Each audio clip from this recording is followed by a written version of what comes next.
इस आईआर की तबाहकारियां अब खुलकर सामने आने लगी है। जब बिहार में शुरू हुआ था तो उस वक्त ये कहा गया था कि गरीब, मजलूम और पसमानदा माइग्रेंट वर्कर इसके सबसे ज्यादा शिकार होंगे। मगरबी बंगाल में 55 लाख लोगों के नाम इस आईआर के नाम से खारिज कर दिए गए हैं और अब दूसरे मरहले में 1.66 करोड़ वोटर्स जिनके नाम इस आईआर के ड्राफ्ट लिस्ट में आए हैं उनकी जांच की जा रही है। इस जांच के नाम पर किस तरह का खेल खेला जा रहा है ये सोचने से भी ज्यादा मावरा है।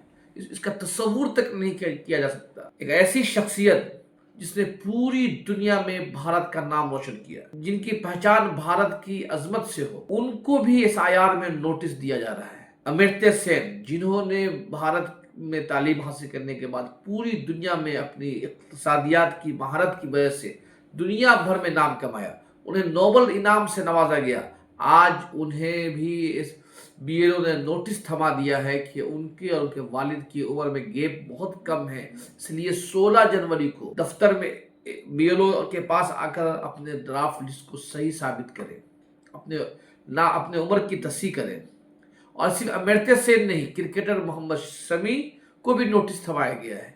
तो ये अंदाज़ा लगाया जा सकता है कि पहले से हामला औरतें, ज़ईफ़ ख़वातीन, इन जैसी ख़वातीन को नोटिस दिए जा रहे थे।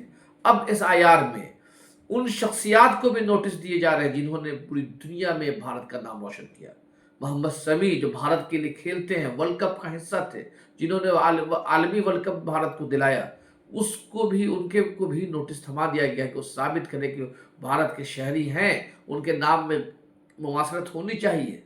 अमर्त्य सेन को लेकर गुज़श्ता 2 दिनों से सियासत चल रही थी। सबसे पहले तृणमूल कांग्रेस के जो सीनियर लीडर और पार्टी के जनरल सेक्रेटरी अभिषेक बनर्जी ने दावा किया था बीरभूम में कि इलेक्शन कमीशन अमर्त्य सेन को भी नोटिस देने वाली है। उसके बाद इलेक्शन कमीशन ने यह दावा किया कि नहीं, अमर्त्य सेन के नाम में कुछ मिस्टेक है, बीएलओ उनके दफ्तर में जाकर, उनके घर जाकर उनके नाम की तस्दीक करेगा, उनको बुलाया नहीं जाएगा। लेकिन आज बीएलओ उनके घर गया, उनके रिश्तेदार को नोटिस थमाया और 16 जनवरी को उनको तलब किया गया है कि दफ्तर में आकर बीएलओ के पास आकर अपने नाम की, बीएलओ ने नोटिस थमाया कि जहां पे कैंप लगा हुआ है वहां पे आके अपने नाम की तस्दीक करें। अब इस आईआर ने कई सवाल खड़े कर दिए। सवाल ये है कि उत्तर प्रदेश में 2.89 करोड़ लोगों के नाम को खारिज कर दिया गया है, ये लोग कहां चले गए? आखिर इनके नाम क्यों काटे गए? अगर इनके नाम शामिल थे तो ये लोग कहां चले गए हैं? और क्या इन लोगों ने गुज़श्ता लोकसभा इंतखाब में जिसकी बुनियाद पर बीजेपी जीतकर सरकार में, क्या इन लोगों ने वोट दिया था? सबसे बड़ा सवाल ये है। और मगरबी बंगाल में 55 लाख लोगों के नाम काट दिए गए और 33 लाख लोग जिनके नाम ड्राफ्ट लिस्ट में, उनको कहा गया कि नॉन मैपिंग है। नॉन मैपिंग मतलब जिनका 2002 के वोटर लिस्ट से कोई ताल्लुक नहीं, उनको नोटिस थमाया गया। अब 1.33 करोड़ 1.33 करोड़ लोगों को नोटिस थमाया जा रहा है। ये दावा किया जा रहा है उनमें उनके वालिद की उम्र में 15 साल का फर्क। किसी को कहा जा रहा है कि उनके वालिद 6 बच्चे कैसे हो सकते हैं। किसी से कि मामूली स्पेलिंग की गलती की बुनियाद पर लंबी लंबी लाइन और कतारें लगती हुई नजर आ रही है। सवाल ये है कि क्या इलेक्शन कमीशन का काम सिर्फ भारत के शहरियों को परेशान करना हुआ?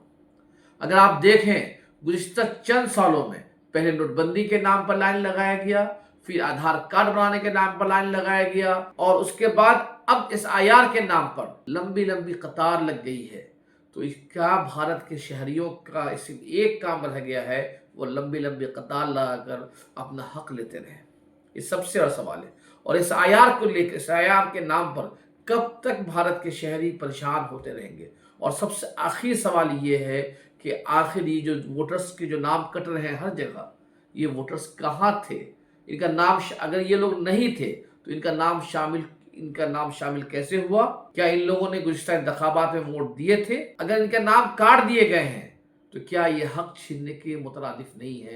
ये सबसे बड़ा सवाल है। आप देख रहे हैं इंसाफ न्यूज़ ऑनलाइन। बहुत बहुत शुक्रिया।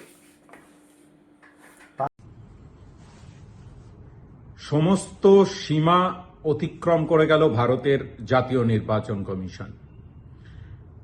আপনারা গুপি গায়েন বাঘা বায়েনে হুন্ডির রাজা দেখেছেন। হুন্ডির রাজা কি রকম ব্যবহার করতেন। আপনারা হীরক রাজার দেশে হীরক রাজার ভূমিকা দেখেছেন।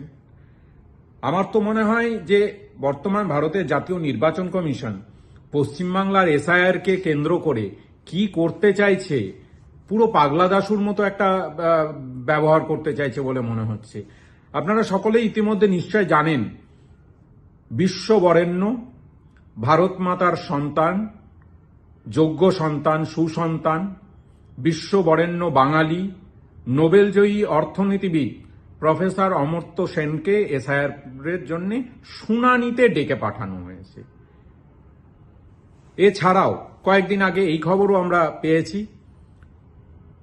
বাংলার গর্ব কবি জয় গোস্বামীকেও এসআইআর শুনানিতে ডেকে পাঠানো হয়েছে। এখন বক্তব্য হচ্ছে এই এসআইআর এর কাজটা কি, এসআইআর কেন? এসআইআর তো এই জন্যে যে সে বৈধ ভোটার কিনা এইটুকু দেখার জন্যে। অমর্ত্য সেনকেও প্রমাণ দিতে হবে যে তিনি বাঙালি কিনা। মানে কারা করছে এসব? বাংলা বাঙালি কোনো আইডিয়া নেই। বাঙালি মনীষীদেরকে একের পর এক আক্রমণ।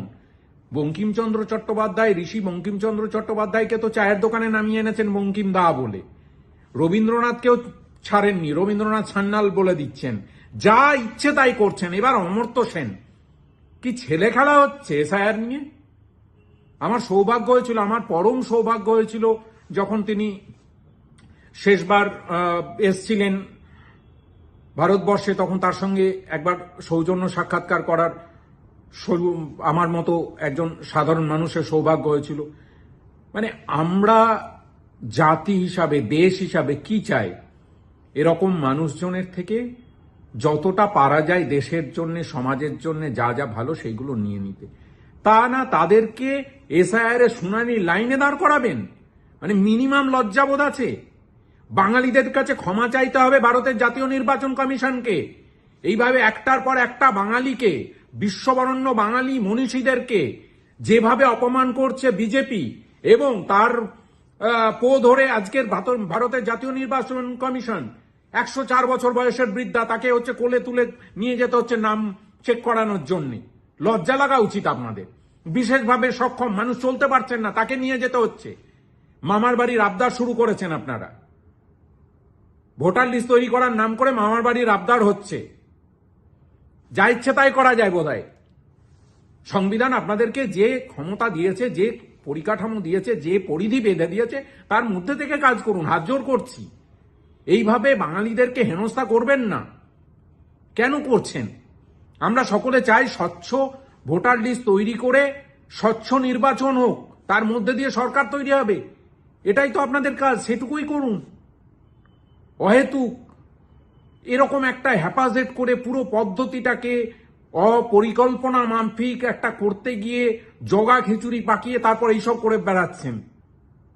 এইগুলো বাংলার সাধারণ মানুষ হিসাবে আমরা নিশ্চিতভাবে মানে শঙ্কিত, চিন্তিত।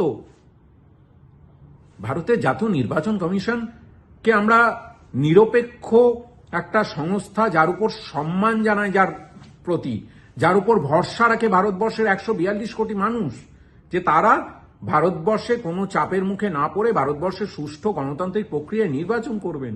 কি ছেলে খেলা শুরু করেছেন? এরপরে বাঙালিরা রাস্তায় নামলে, বাঙালিরা প্রতিবাদ করলে, তখন আপনারা বলবেন বাঙালিরা প্রতিবাদ করে। বাঙালিরা প্রতিবাদ করবে, কারণ বাঙালিরা কখনো কাউরির কাছে মাথা নোয়ায়নি। আমরা বলছি না যে কোনো বহিরাগত অনুপ্রবেশকারী তাদেরকে ভোটার লিস্টে রাখুন, আমরা বলছি না, কিন্তু এই ধরনের মানুষকেও আপনারা অপমান করবেন। আমাদের লজ্জা লাগছে। দয়া করে অব্যাহতি দিন।